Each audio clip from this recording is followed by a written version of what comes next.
morning, everybody, and welcome to another edition of Working Out with Barbie and Friends on the Beach. Today we will be doing hips and glutes, and we have with us Barbie, Annie, Nyeema, Lucy, and Sydney. And today we'll be going through, starting with Barbie's exercise.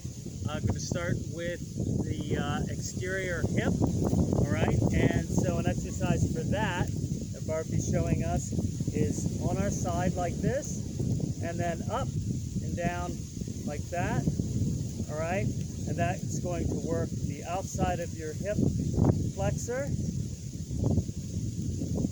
And you can add a little bit of a twist to this. You can come in and down and up, in and down and up.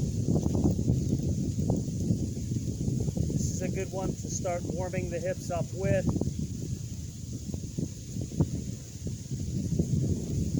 And you can change it however you like. And repetition range, anywhere between, I'd say, 8 and 20, just depending on how you're feeling. It's really windy today, and it's actually sprinkling a bit. And then you would just do the other side, all right?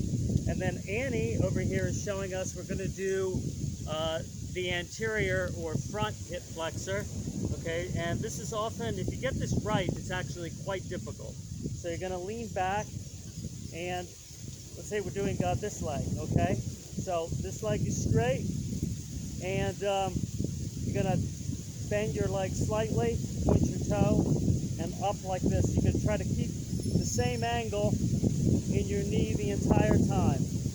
And you're just going to lift from the hip. I usually try to do 15 to 25 repetitions like that.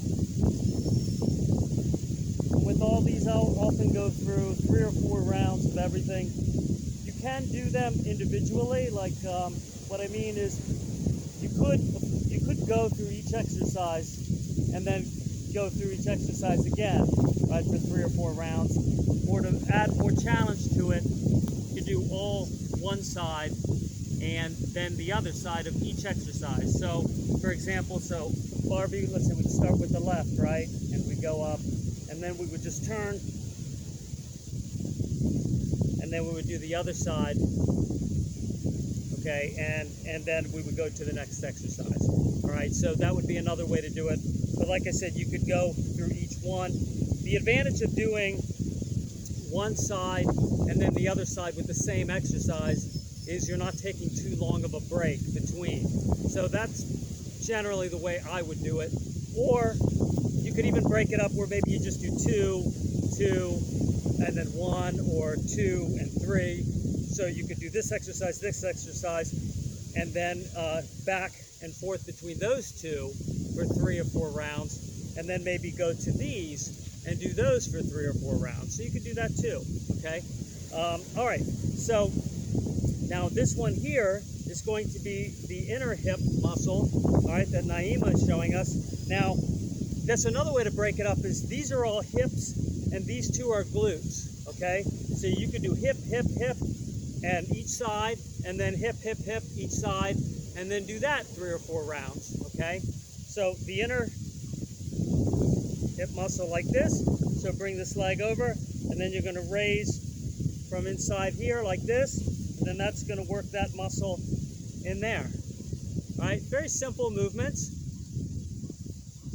And again, I would go for something like 12 to 20 repetitions.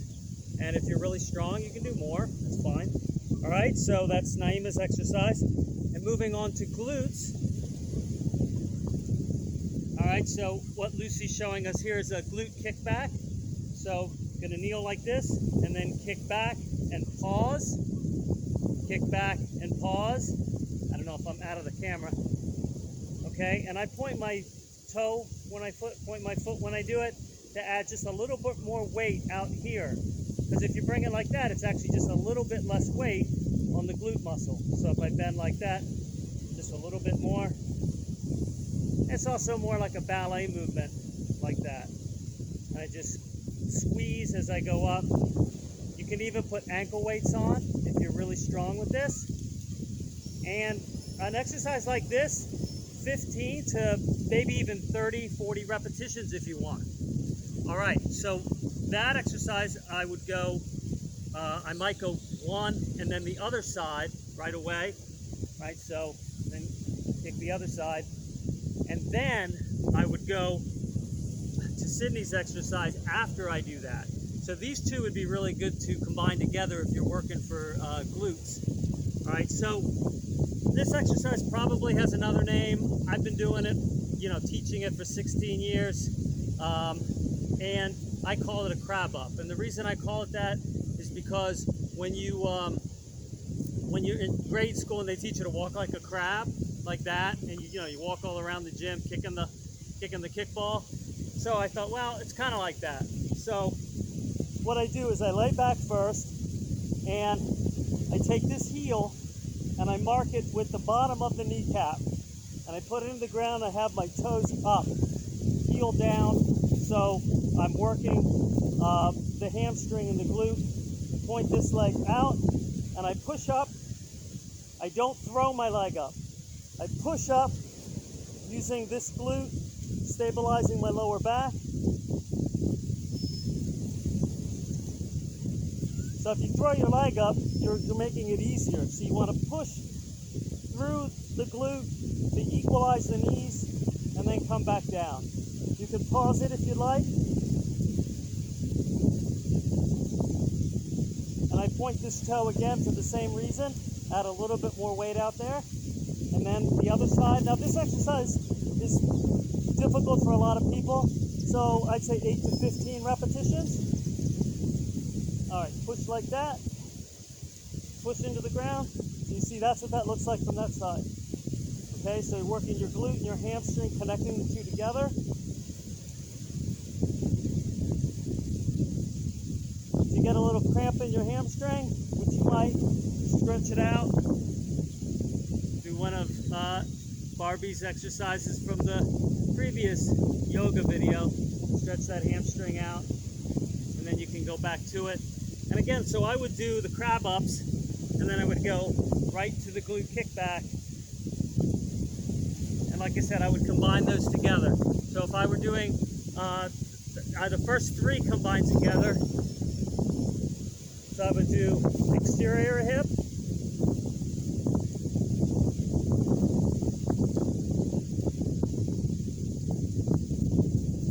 anterior hip, front,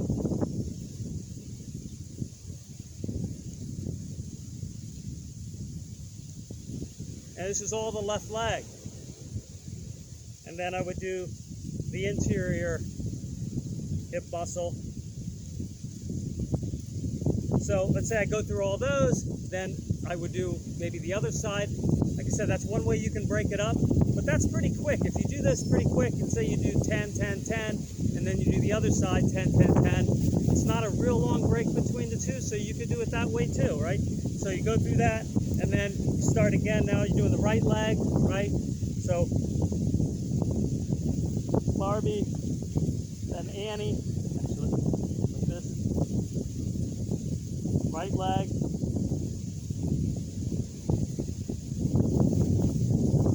Oh no, Lucy got blown over. So blown away by the effectiveness of these exercises. All right. So anyway, I hope that's helpful to you. Just a quick, simple little hips and glutes workout. I got one more thing. I didn't have one more Barbie, so Nyeema actually was practicing this.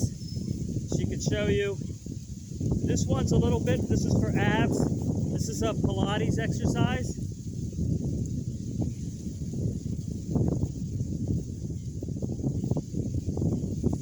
So, you're on the ground like that, okay? Make your body into an L. There, she's looking at you now. All right. Legs up, toes pointed, and then you're just gonna lift off using your abs. Lift off the ground. Just lifting your hips up. Now some people, when they do this, they can't get their hips off the ground. but they're still using the muscle, so that's okay. As long as you feel it that you're using it. So it's just a little pump.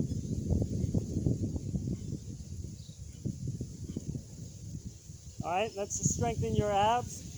And an exercise like that, it's a little tough. Some people, they can do 50. Some people can only do 10. The important thing is to pull through your abs to lift your hips off. Make sure that you feel it in your glutes. Don't just like kind of throw. Again, it's not much of a throw, right? But you could sort of like swing your legs up, right? And that's not right. You want to concentrate using your abdomen muscles and pulling your hips off the ground, not swinging your legs to get them up. Okay, so that's just a real critical difference. All right, so thank you. This is the last beach exercise video, at least for quite a while. So thanks for joining us on the beach. And this is GL1 signing out. All right, have a great day.